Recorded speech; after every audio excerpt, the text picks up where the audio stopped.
So why is the Federal Reserve hike interest rates so aggressively? Now, their earlier decisions catapulted mortgage rates to levels we haven't seen in 2 decades. So let's simplify why this aggression is bad news for you as a home buyer, and you won't need a PhD to get the picture. So you know when you've been eating too many sweets and someone says, hey, slow down or you're gonna get a tummy? It's kind of like our economy. Too much sweetness or spending leads to inflation, which is everything getting more expensive. Now think of the Federal Reserve as our economic parent. They step in to prevent that metaphorical tummy ache. And think of interest rates as the cost of borrowing. When the Fed raises them, borrowing gets pricier. It's like your parents asking you for rent when you live under their roof. They're essentially telling us, easy there, cut back on the spending. But why so rapidly? If you saw your kid sitting gobbling candy nonstop, you'd snatch it away pronto, wouldn't you? The Fed saw inflation racing ahead and they slammed the gas on interest rates.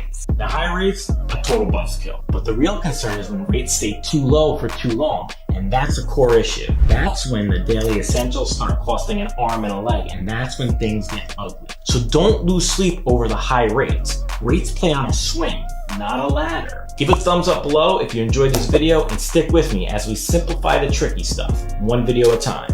And remember, choose a pro, not a show.